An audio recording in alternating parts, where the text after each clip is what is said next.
বিসমিল্লাহির রহমানির রহিম।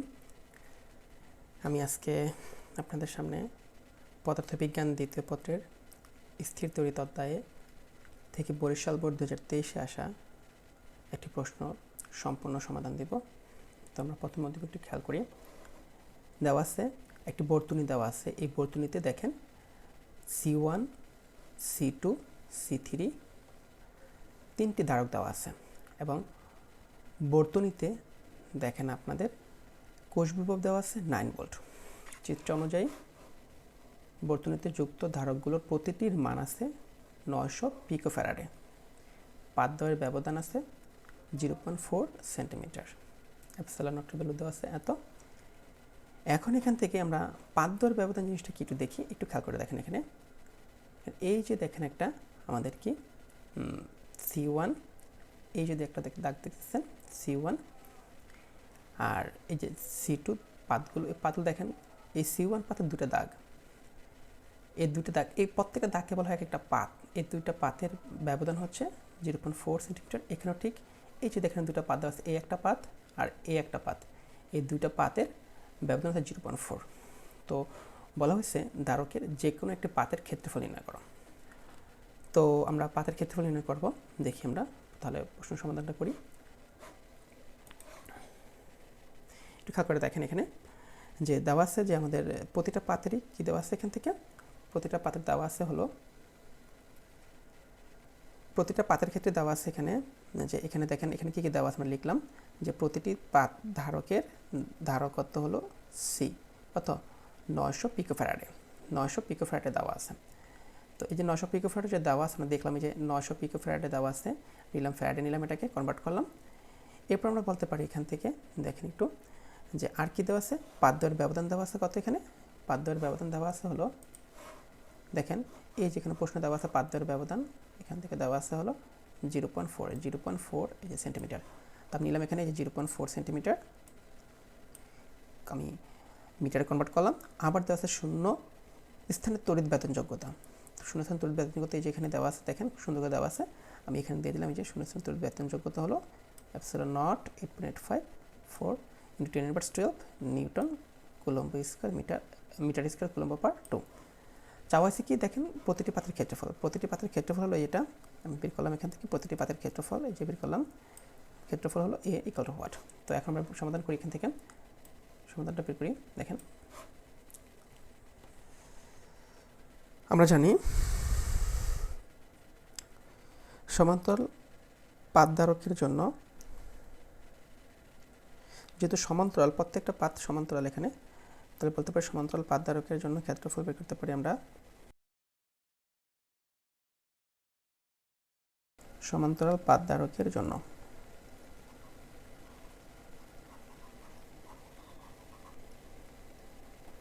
সমান্তরাল পাত ধারকের জন্য সূত্রটা কি জানি, আমরা জানি হলো ধারকত্ব C সমান সমান এপসাইলন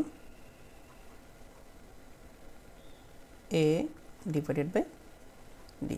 চাওয়া হচ্ছে ক্ষেত্রফল। তাহলে আমরা এখান থেকে যদি সূত্রটি পক্ষান্তর করি কী দাঁড়ায় দেখেন তো, বা A =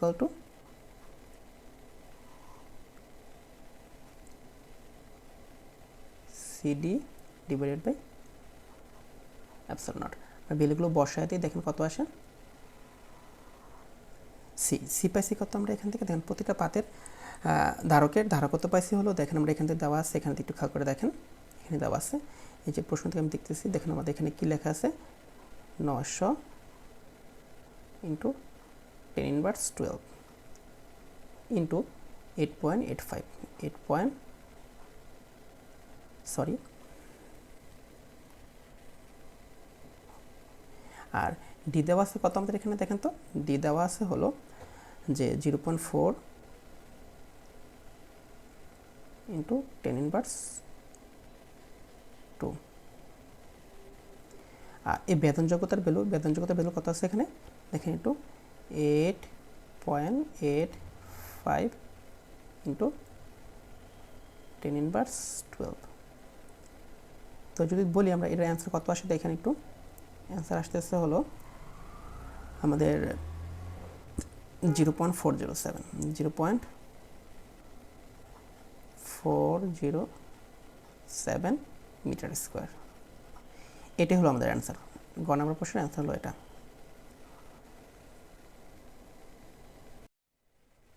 এরপর বলা হয়েছে, দেখেন ঘ নম্বর বলা হয়েছে C3 ধারককে অপসারণ করে C1 ধারকের মধ্যে কাগজ K3 দ্বারা পূর্ণ করা হলে, এখানে K3 বলতে বোঝানো হয়েছে পরাবৈদ্যুতিক ধ্রুবক দ্বারা পূর্ণ করা হলে বর্তনীর সঞ্চিত তড়িৎ শক্তি পূর্বাপেক্ষা বেশি হবে কিনা গাণিতিকভাবে যাচাই করতে বলছে আপনাদের। দেখেন গাণিতিকভাবে কী করতে বলছে, এখান থেকে যাচাই করতে বলছে। তো আমরা একটু দেখি, দেখেন এখান থেকে আমরা ঘন প্রশ্নটা সলিউশন করি। বলা হয়েছে, একটু খেয়াল করে দেখেন সবাই কী কী দেওয়া আছে আমি লিখলাম। এখানে C3 অপসারণ করা, C3 অপসারণ করার কথার অর্থ হলো কি এরকম, দেখেন আমি এখানে C3টাকে টোটালি বাদ দিয়ে দেবো। C3টাকে টোটালি বাদ দিয়ে দেবো। বাদ দিলে কি আসতেছে এখান থেকে, C3 যদি বাদ দেই, একটু খেয়াল করে দেখেন এই C3 টোটালি বাদ। এখন যে অবস্থায় আছে এই অবস্থায় আমরা কী পাবো, একটা তড়িৎ শক্তি পাবো, এখান থেকে বর্তমানে সঞ্চিত শক্তি পাবো, তড়িৎ শক্তি পাবো। এরপরে এই অবস্থায় থাকা অবস্থায় একটা শক্তি পাবো, এরপর আবার কী পাবো, এটাকে যদি আমরা টোটালি বাদ দিয়ে দিই, তো আমরা এখন যে অবস্থায় আছে, এখন যে অবস্থায় আছে এই অবস্থায় আমরা কী করি, এখান থেকে টোটালি কী করি, একটা এই অবস্থায় থাকা অবস্থায় বর্তমানটির শক্তি কত হবে সেটা আমরা বের করে নিই। ঠিক আছে, একটু খেয়াল করেন সবাই যে অবস্থায় আছে। তো এখন এখানে কী কী দেওয়া আছে, এখানে দেওয়া আছে হলো দেখেন এখানে প্রতিটি, এখানে কী দেওয়া আছে, এখানে প্রতিটি ধারকের ধারকতা দেওয়া আছে, প্রতিটি ধারকের ধারকতা দেওয়া আছে। এখান থেকে খেয়াল করে দেখেন প্রতিটি ধারকের ধারকতা দেওয়া আছে। C1 এত,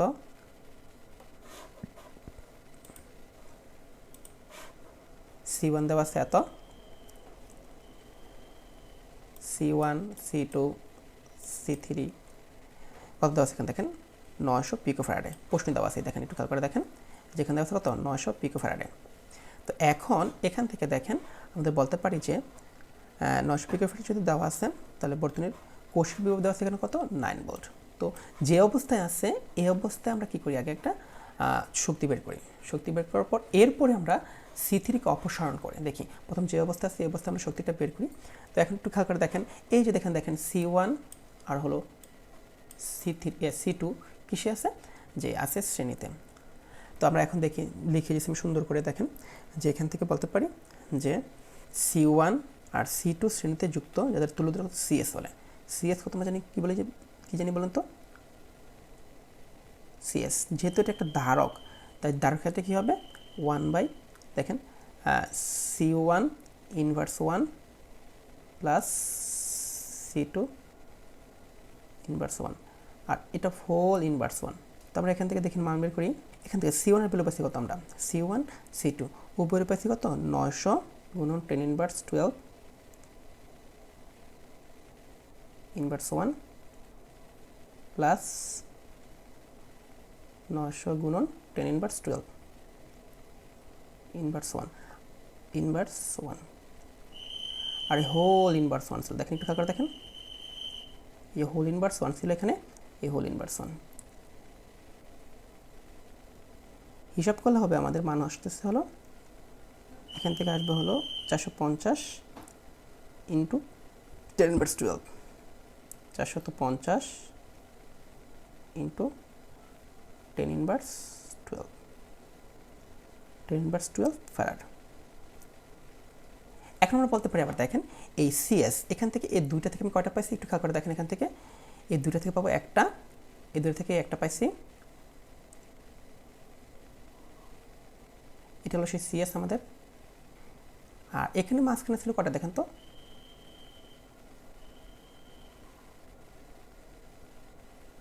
এখানে এটা হলো কি আমাদের C3।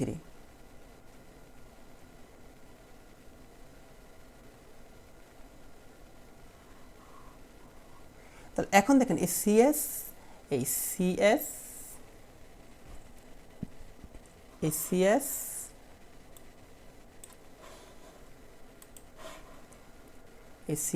আরও দেখেন এই CS আর এই C3 কিসে আছে, এখন সমান্তরাল আছে।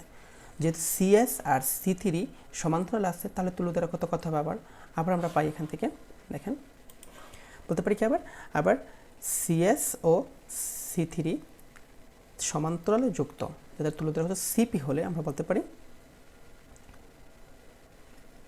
Cp সমান লিখতে পারি Cs প্লাস C3।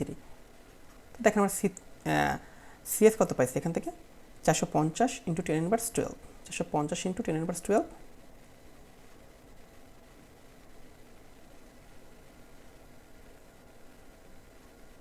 আর C3 পাইছি কত আমরা, C3 পাইছিলাম হলো 900 ইন্টু 10 ইনভার্স 12। তাহলে এই দুটো যোগ করার পর আমাদের কত আসতেছে, এখানে আসতেছে হলো 1350 ইন্টু 10 ইনভার্স 12।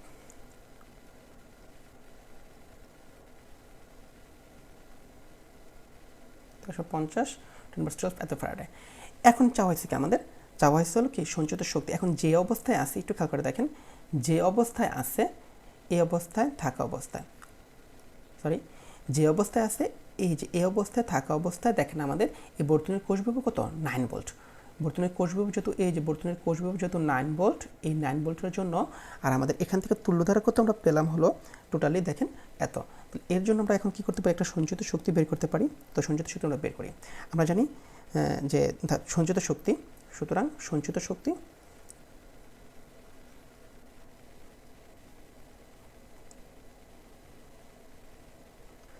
সঞ্চিত শক্তি হলো আমাদের ইউ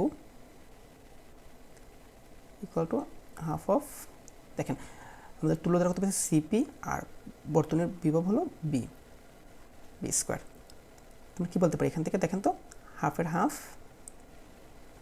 ইন্টু সিপি কত পাইছি 1350 ইন্টু 10 ইনভার্স 12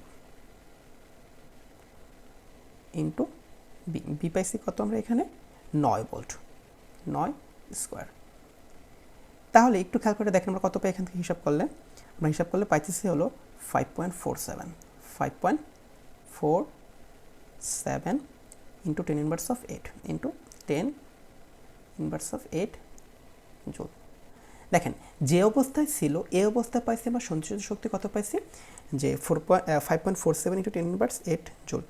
এখন যদি বলা হয়েছে, এখন এখান থেকে কী বলা হয়েছিল, বলা হয়েছিল যে যদি আমরা কত C3 ধারককে অপসারণ করি, কাকে দেখেন তো C3 ধারককে যদি আমরা অপসারণ করি তাহলে কী হচ্ছে, C3 ধারককে এখান থেকে অপসারণ করলে এই C3কে যদি ধারককে অপসারণ করে C1 ধারকের মধ্যে কাগজ K3 পূর্ণ করা হলে বর্তমানে সঞ্চিত তড়িৎ শক্তি পূর্বপক্ষে বেশি হবে কিনা, যে অবস্থা ছিল এই অবস্থাতে আমরা শক্তি বের করছি। এখন যদি C3কে যদি এখান থেকে যদি C3কে যদি আমরা অপসারণ করে দিই, C3কে যদি অপসারণ করে দিই তাহলে দেখেন কী হয়েছে, অপসারণ করা মানে কি আমাদের এটা বাদ দিয়ে দেওয়া। তো বাদ দিয়ে দিলে কী হয়, এখান থেকে বাদ দিয়ে দিলাম আমরা, দেখেন এটাকে এভাবে বাদ দিয়ে দিলাম ক্রস। তো এখন দেখেন বাকি আছে কয়টা, শুধু এই C1 আছে আর কি C2 আছে। তাহলে এই C1 আর C2 কিসে আছে, শ্রেণীতে। এখন আবার বলা হয়েছে, শর্ত দিয়েছে যে যদি C1 ধারকের মধ্যে কাগজ K3 মানে পরাবৈদ্যুতিক ধ্রুবক দ্বারা পূর্ণ করা হলে, তো অবশ্যই এখানে যদি আমাদের যদি পরাবৈদ্যুতিক ধ্রুবক ঢুকানো হয় K দ্বারা পূর্ণ করা, তাহলে অবশ্যই ধারকত্বের চেঞ্জ চলে আসবে। তো ধারকত্বের চেঞ্জটা কীভাবে আসে সেটা আমরা একটু দেখি, ঠিক আছে। তাহলে C1 ধারকের মাঝে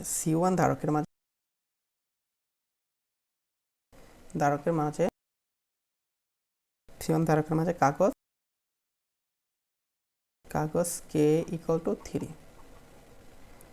পরাবৈদ্যুতিক ধ্রুবক ব্যবহার করা হলে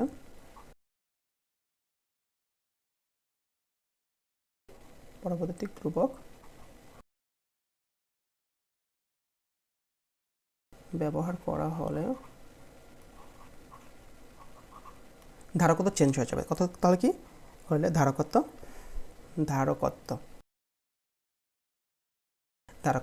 দেখেন যেহেতু বলছে C1, তাহলে কি এটা চেঞ্জ হয়ে যাবে, C1 A prime equal to কত হবে আমাদের, কি পূর্বের তুলনায় আমাদের এই যে পরাবৈদ্যুতিক ধ্রুবকের ততগুণ, কি বলতে পারলাম C1 ইন্টু K, ঠিক আছে। যদি এখানে K এর পরিবর্তে অন্য কিছু থাকতো তাহলে কি আমরা এখানে K গুণ করতাম। এটা হলো আমাদের একটা কি মনে রাখার ট্রিক্স, যদি কখনো কোনো ধারকের ভিত্তিতে পরাবৈদ্যুতিক ধ্রুবক ঢুকানো হয় তাহলে কি করবো আমরা, যে পূর্বে যতটুকু ধারকত্ব থাকবে আমার নতুন যে ধারকত্ব পাবো সেটা হবে কি আমাদের পরাবৈদ্যুতিক ধ্রুবকের ততগুণ। পরাবৈদ্যুতিক ধ্রুবক আছে 3, তাই আমরা এখানে 3 গুণ করবো। দেখেন পূর্বের ধারকত্ব ছিল কত আমাদের, এখান থেকে পূর্বের ধারকত্ব ছিল হলো 900 ইন্টু 10^12। এখন কে ছিল কত দেখেন তো একটু 3, তাহলে কত আসবে 2700। 2700 ইন্টু 10^12। এখন কীরকম হচ্ছে আমাদের দেখেন তো একটু খেয়াল করে দেখেন, এই হলো আমাদের C1, এই হলো C1 প্রাইম, আর এই হলো C2। তাহলে কি আসতেছে এখানে দেখেন তো একটু খেয়াল করে দেখেন, এই হলো আমাদের সেই 9 ভোল্ট। এই অবস্থায় থাকা অবস্থায় দেখেন, এই অবস্থায় থাকা অবস্থায় আমাদের দেখেন তুল্য ধারকত্ব কত হবে। এই অবস্থায় থাকা অবস্থায় আমাদের তুল্য ধারকত্ব কত হবে আমি একটু বের করে নিয়ে আসি। দেখেন এই অবস্থায় থাকা অবস্থায় আমাদের তুল্য ধারকত্ব কত হবে। এই অবস্থায় যদি আমরা আনি তাহলে বলতে পারি যে তুল্য ধারকত্ব এখানে দেখেন, এখানে খেয়াল করি, এখানে এই অবস্থায় থাকা অবস্থায় আমাদের তুল্য ধারকত্ব কত আমরা একটু বের করে আনি। ঠিক আছে, দেখেন তুল্য ধারকত্ব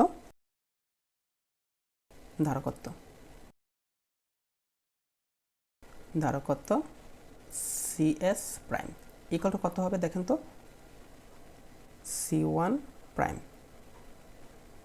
ইনভার্স প্লাস C2 প্রাইম 1 এই হোল এই ইনভার্স 1। ভ্যালুগুলো বসাই দিয়ে দেখেন C1 প্রাইম কত পাইছি আমরা, পাইছিল 2700 ইন্টু 10^12 ইনভার্স 1 প্লাস C2 পাইছি কত আমরা, C2 পাইছি হলো 900 10^12 এই ইনভার্স এই 1 একটু খেয়াল করতেন, আর এখানে হোল ইনভার্স 1। তো এখান থেকে আমরা হিসাব করলে আমরা এটা পাইছি কত একটু খেয়াল করে দেখেন, এখান থেকে যদি আমরা হিসাব করি তাহলে পাইছি কত 675 ইন্টু 10^12 ফ্যারাড। তো এখন এই অবস্থায় আমরা আরেকটা সঞ্চিত শক্তি পাবো। দেখেন পরবর্তী তাহলে সঞ্চিত শক্তি আমরা কত পাই, তাহলে কি বললাম আমরা সঞ্চিত শক্তি ইউ প্রাইম, সঞ্চিত শক্তি ইউ প্রাইম কত হবে, আবার সেম বলতে পারি আমরা half of CS prime V square.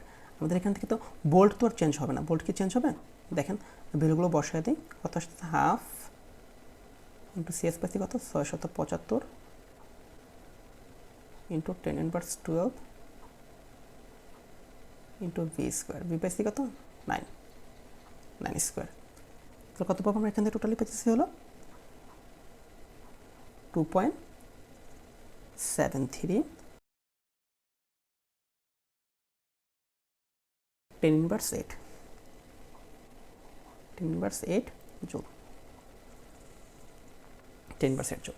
তাহলে একটু খেয়াল করে দেখেন আমরা আগে পাইছিলাম কত সঞ্চিত শক্তি, আগে পাইছিলাম হলো এটা যখন সবগুলো ধারকত্ব ছিল C1 C2 C3 সবগুলো যখন ছিল তখন ছিল কি 5.47 10^8। আর এখন নতুন অবস্থানটা পেলাম কত যখন C3কে অপসারণ করে এবং C1 এর ভিতরে K3 পরবর্তী ধ্রুবক প্রবেশ করার পর দেখেন আমরা ধারকত্ব পাইছি এত এবং কি সঞ্চিত শক্তি পাইছি এত। তাহলে এখন আপনারাই বলেন কোন শক্তিটা বেশি, তাহলে এখানে তো অবশ্যই বলতে পারি যে কি বলতে পারি এখন দেখেন তো, যেহেতু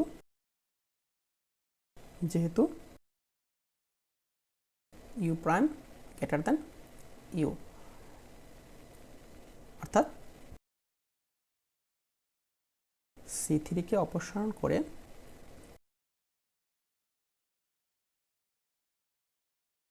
C1 এর ভিতর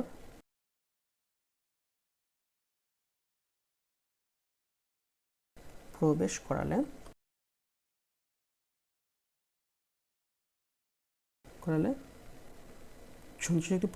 সঞ্চিত শক্তি পূর্বাপেক্ষা বেশি হবে না, সঞ্চিত শক্তি পূর্বাপেক্ষা বেশি হবে না, এটা ছিল আমাদের উত্তর। যদি আপনারা কোথাও না বোঝেন তাহলে যে সময়ের ভিতরে মানে যত মিনিট যত সেকেন্ডে বুঝবেন না আমাকে একটু কষ্ট করে আপনারা কমেন্ট বক্সে উল্লেখ করে দেবেন, আমি ইনশাল্লাহ প্রত্যেকের প্রশ্নের অ্যান্সার দেব। ভালো থাকেন, সুস্থ থাকেন, আল্লাহ হাফেজ।